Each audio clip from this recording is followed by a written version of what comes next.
Hello, everyone. Thanks for joining us for our webinar today. I'm Laura, and I'm the technical manager of the hair division at Zurko. I'm here to reveal the secrets behind the anti-aging claims in hair care.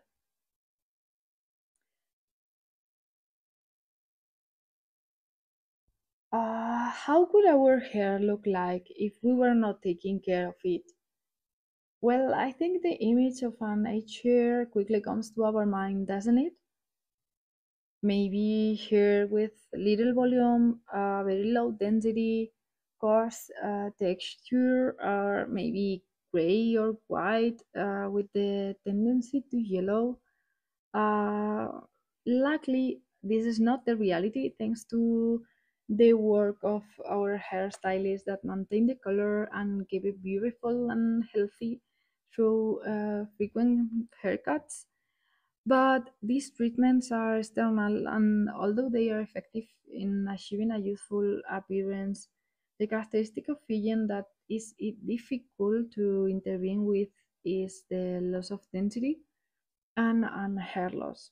So this is one of the factors that can only be addressed through deep care of the hair structure from the fiber to the hair follicle. Now let's have a look at the main consumer tendencies based on several surveys. Nowadays, consumers invest more time in taking care of their hair at home and also using product routines prioritizing hair health. Well, almost all of them say that using hair care products make it look and feel healthier.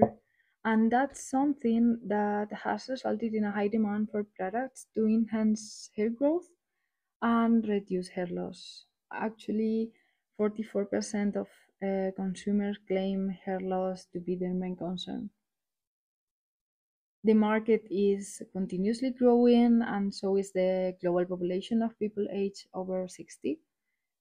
So, this creates an increase in demand and opportunities for the products to tackle gray hair and hair aging. Also, social media plays an important part on the market, so they reach younger generations and drive the demand for popularized products. This is also one of the reasons why the hair care product market is expected to grow about 60% over the next 10 years.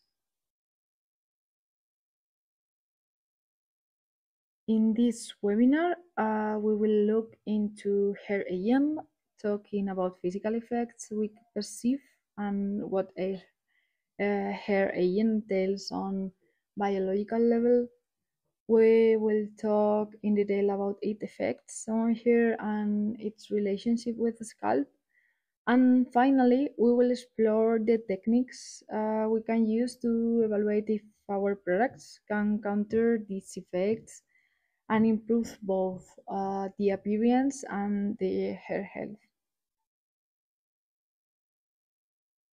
The effects of hair aging that we perceive externally are not only produced biologically, but are also marked by our lifestyle and fashion trends. So, what are the different challenges our hair faces as we age? From 18 to 24 years of age, we tend to undergo style changes, often with an intense color hair dyeing, and all of these cause chemical damage to our hair. Many people prefer long hair and avoid frequent haircuts, so we can see higher tendency for split ends. But the good thing is that at this age, hair still recovers easily and it's healthy with a lot of volume. From 25 to 34, hair still remains long, but we normally don't change its style as much. It is also common that dandruff and scalp issues start to appear at this stage, and there is a need to increase the frequency of washing for this reason.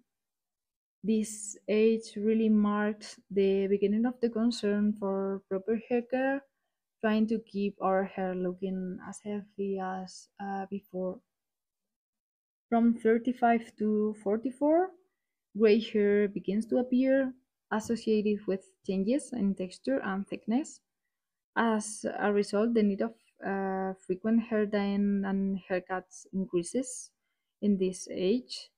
Also, external factors such as stress may cause the increase of hair loss, leading to the perception of less volume, RDM, and density.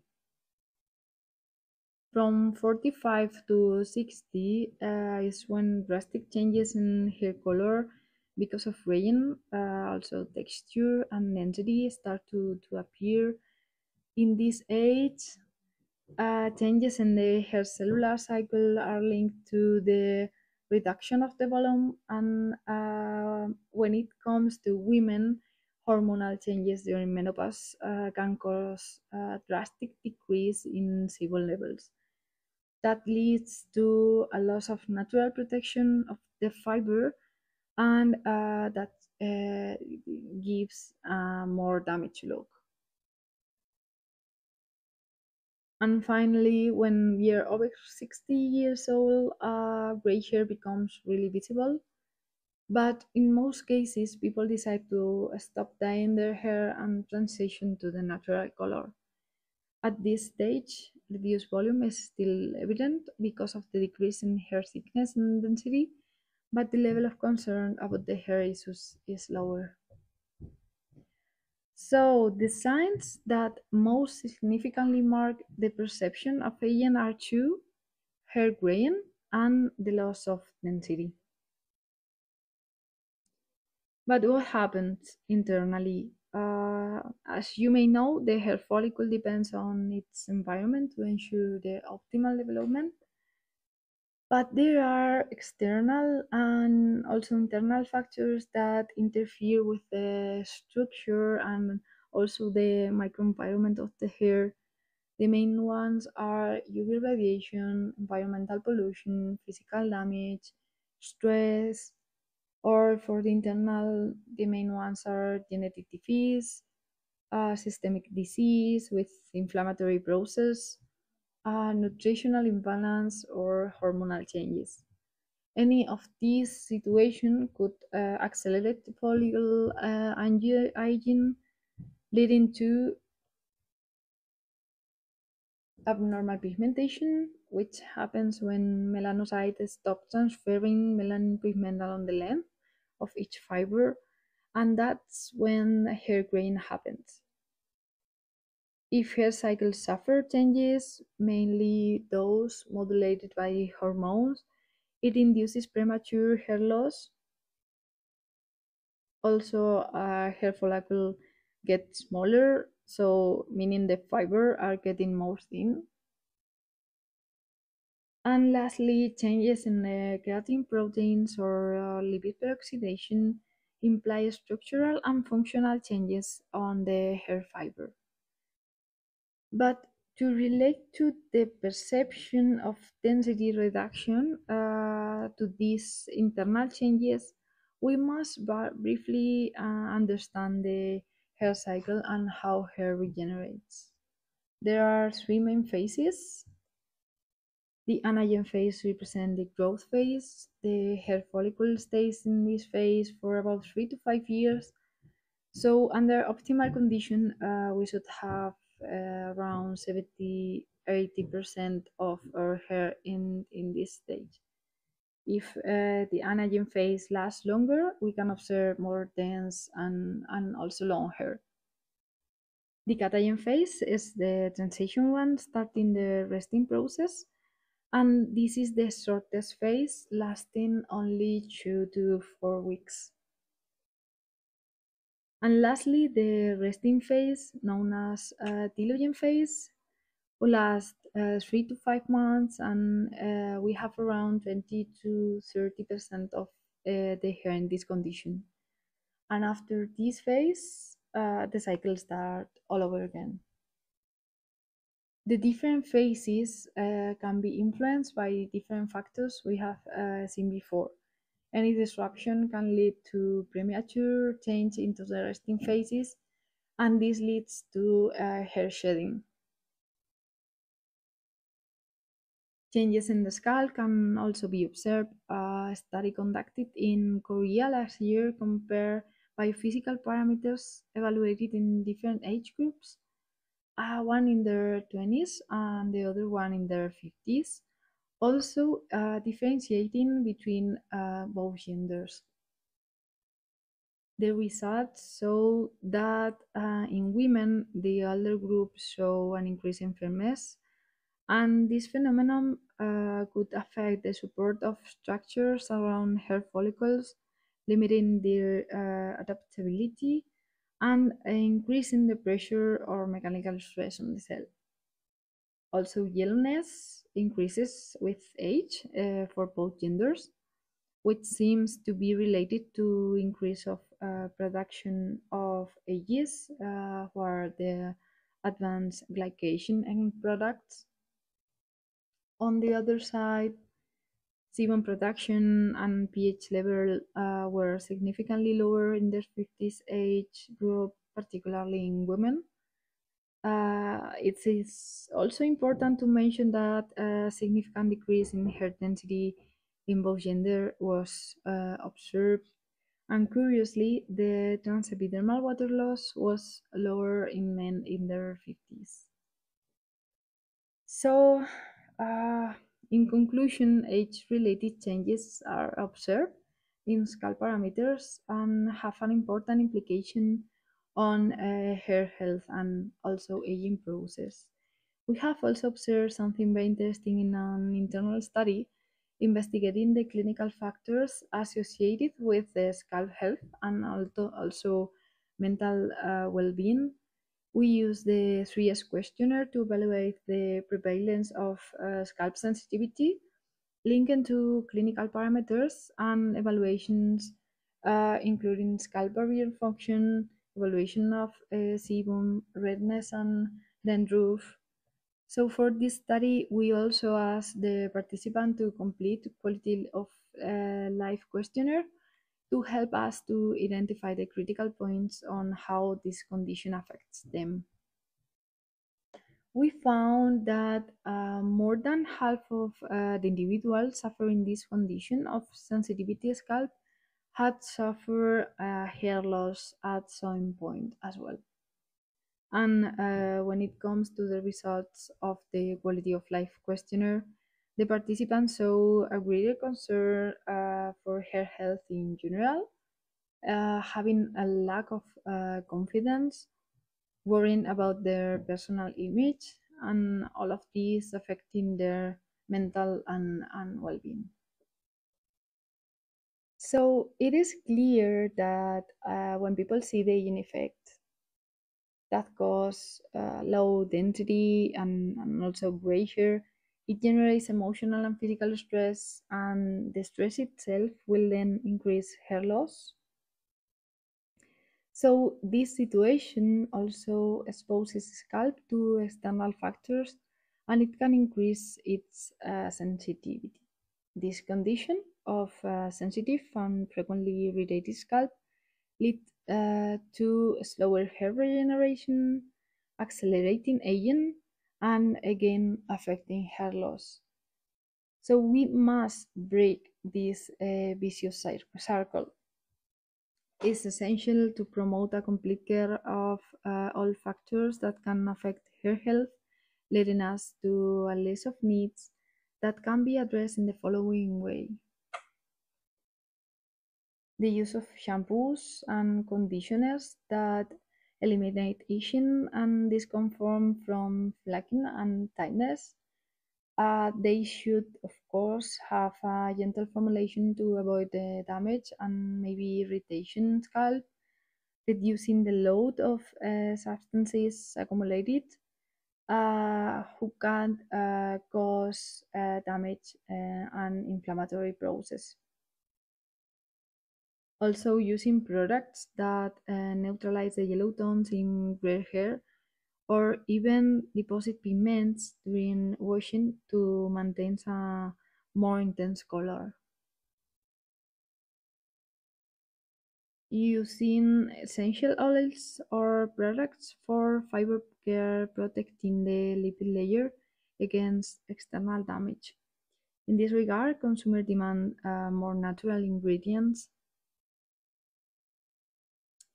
And finally, using scalp care serum and nutritional supplements with active ingredients for the balance of the scalp sebum, also with properties to slow down hair loss and enhance the strength of the hair follicle, promoting their growth.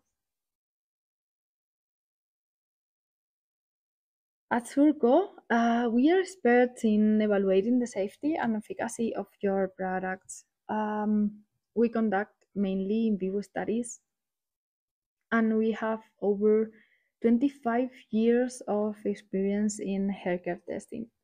Last year, we were able to conduct over 80,000 studies thanks to our large panel database with more than 20,000 registered subjects. We are also an international company with clients all around the world.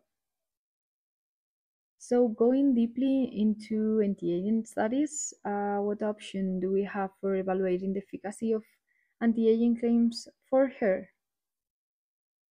Let's start with aging. When it comes to graying, it is still possible to reverse the color when the hair is losing its pigment before it's become completely white. The trichoscan equipment allows us to measure the number of black or gray hairs in a unit area and compare to the before and after treatment. It could be through photo support. Hair loss evaluation. Hair loss can be evaluated with the wash and combing test. In this test, it's possible to identify more hair shedding, making it impossible at a simple test in dry condition or wet condition. After washing, all hairs are collected in standardized condition, are counted twice to know if there is a reduction of hair loss and quantify the percentage of reduction. The trichogram test allows us to find out in which phases are mainly the hair roots. So extracting and observing under a microscope around 25 to 30 hair bulbs, we can establish an average proportion of each phase. As I mentioned before, this information is very useful to find out if there has been any positive change in the biological cycle. If that's so, we can then make claims around the increase in hair cycle growth phase.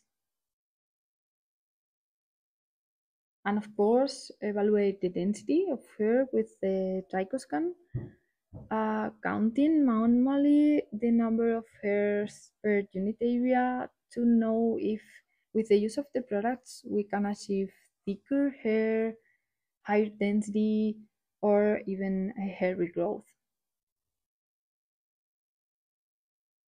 For scalp evaluation, we can conduct the following test. Sebum evaluation. This parameter is very important in the overall regulation of follicle growth, crucial for the scalp and fiber care. So we conduct a quantitative analysis of sebum with sebumeter measurements to obtain claims such as the one you can see on screen.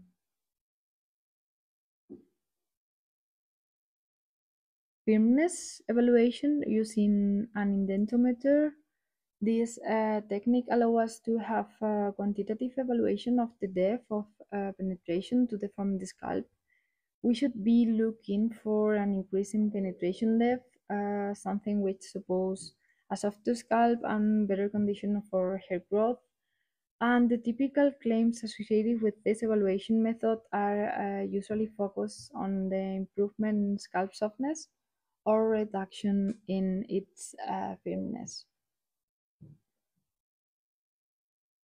Also, to ensure the best possible growth of the hair follicle, it should be in an optimal microenvironment, and that's the reason why the evaluation of hydration and transepidermal water loss also become important. Hydration is performed with the gold standard device, the chronometer, and the scalp specific nano device, nano meter, is used to evaluate the protection of scalp barrier and its function. And finally, we also recommend clinical evaluation performed by dermatologists to evaluate the scalp redness and irritation, as well as to ensure the product safety. Visual support with camera and 3S questionnaire can also be added here.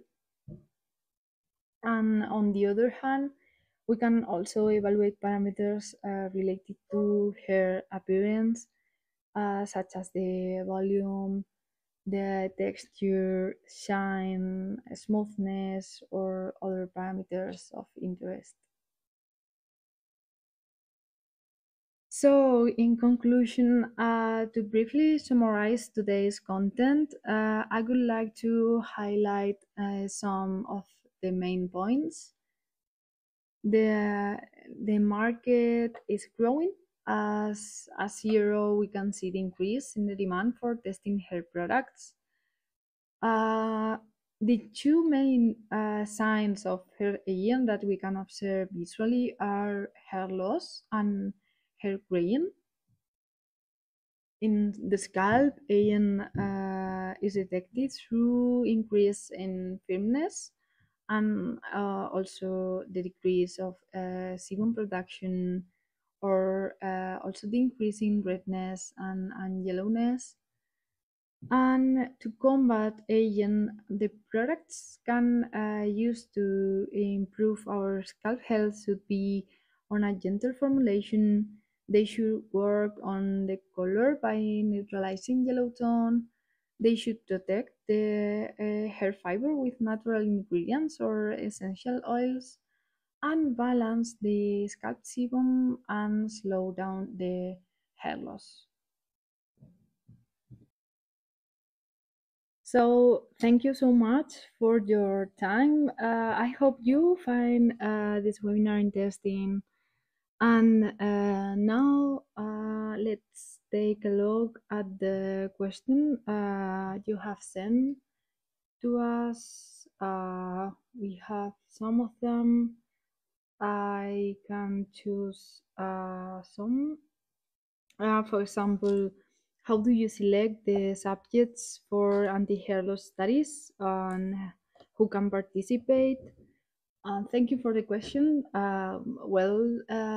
It's clear that um, not everyone can participate. Our main inclusion criteria in this kind of test is the hair loss condition. So we prove this condition through 𝗺 and 𝗁 test, and we can check if the people suffer hair loss counting more than 100 of hairs collected by this proof.